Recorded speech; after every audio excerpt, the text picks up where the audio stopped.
बच्चों, आज तुम्हारा पाठ स्टार्ट होगा प्रकाश, जिसको अंग्रेजी में कहते हैं लाइट। क्या कहते हैं? लाइट। इस बात मतलब हुआ है कि प्रकाश की अगर हम बात करें ना, प्रकाश की परिभाषा क्या है? अलग से तो प्रकाश की परिभाषा कोई है नहीं। प्रकाश की बात करेंगे, अगर हम बात करेंगे अंधेरे की भी स्पेशल कोई परिभाषा नहीं है। अंधेरे की आप एक बात ध्यान रख सकते हो, प्रकाश की अनुपस्थिति ही अंधेरा कहलाता है। प्रकाश की अनुपस्थिति क्या कहलाता है? अंधेरा कहलाता है। अब हम बात करेंगे प्रकाश के बारे में, दो चार बात ध्यान रखेंगे। सबसे पहले, हम प्रकाश के बिना वस्तुओं को देख नहीं सकते।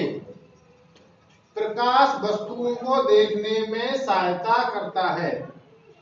बात समझ आ रही है? वैसे एक्चुअल में कोई भी प्रतिबिंब दिखाई देता है ना आपको लग रहा है बाहर, लेकिन हमारे क्या है, मस्तिष्क के भीतर आंखों से हमारी क्या होती है, तुम्हारी रेटिना को तुम्हारा आइरिस के भीतर तुम्हारा अंधबिंदु और पीत बिंदु होते हैं। तो अंधबिंदु और पीत बिंदु तुमने देखा होगा, जब वो अंधेरे में जाते हैं एकदम से तो हमको दिखाई नहीं देता है, और कुछ सेकंड बाद धीरे धीरे दिखाई देने लगता है। तो क्या होता है, अंधबिंदु पीत बिंदु के मोटाई बढ़ती और घटती है। उससे हम क्या होता है, अंधेरे में कुछ समय बाद दिखाई देने लगता है। ठीक है, तो क्या करता है, सहायता करता है। जो वस्तुएं स्वयं प्रकाश उत्सर्जित करती हैं उन्हें दीप्त वस्तुएं कहते हैं। दीप्त का मतलब होता है जो खुद उजाला बनाती है। जैसे अगर बात करें, हमारा सूर्य खुद उजाला बना रहा है, तुम्हारा हीलियम का संलयन हो रहा है, हीलियम के कणों का नाभ के संलयन द्वारा क्या होता है, प्रकाश उत्सर्जित हो रहा है। किसमें? सूर्य में। बात करेंगे तारों की, तारों में क्या हो रहा है, दीप्त कंडीशन है, यानी कि ये भी क्या कर रहे हैं, कुछ तारे दीप्त है और कुछ अदीप्त भी हैं। अब बात करेंगे जुगनू आपने कीड़ा देखा होगा, उसमें लाइट से जलती है, वो भी क्या होता है, तुम्हारा दीप्त का उदाहरण है। ध्यान रखोगे, वो भी क्या करता है, उजाला करता है। अब बात करेंगे विद्युत बल्ब के बारे में आपने पढ़ लिया अच्छी तरीके से, यानी कि विद्युत बल्ब भी जलता है, क्या होता है, दीप्त कहलाता है। उसमें विद्युत बल्ब जो हमारे जो तार सा होता है, छोटा रिंग सी होती है, वो होती है टंगस्टन नामक धातु की। उसमें क्या होता है, लाइट जाते उसमें क्या होता है, प्रकाश उत्सर्जित होता है, जिससे हम क्या होता है, दिखाई देता है आदि। अब हम बात करेंगे पारभासी वस्तुएं। देखो, पारभासी बात का मतलब होता है जिस वस्तु के आर पार देख सकते हैं, उस वस्तु को पारभासी वस्तु कहते हैं।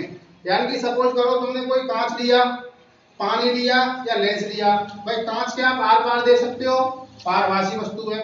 पानी के आप आर पार देख सकते हो, पारभासी वस्तु है। लेंस के आप आर पार देख सकते हो, ये भी क्या तुम्हारी पारभासी वस्तु है। अब बात करेंगे हम जैसे अपारदर्शी वस्तु। अपारदर्शी वस्तु कैसे ध्यान रखोगे आप, जिस वस्तु के आर पार नहीं देख सकते उस वस्तु को अपारदर्शी वस्तु कहते हैं। जैसे दीवार के आप देख सकते हो, दीवार को उस पार नहीं देख सकते, लकड़ी का आर पार नहीं देख सकते आप, तो ये तुम्हारा अपारदर्शी का उदाहरण है। पुस्तक के आर पार नहीं दे सकते आप, ये भी किसका उदाहरण, तुम्हारा अपारदर्शी का। कोई मनुष्य हो, मनुष्य के आर पार नहीं दे सकते, वो भी क्या तुम्हारा अपारदर्शी का उदाहरण है। यानी कि जिनमें से आप आर पार नहीं दे सकते हो, क्या कहलाएंगे, आपके अपारदर्शी वस्तु में। बात ध्यान रखोगे। अब बात करते हैं आगे,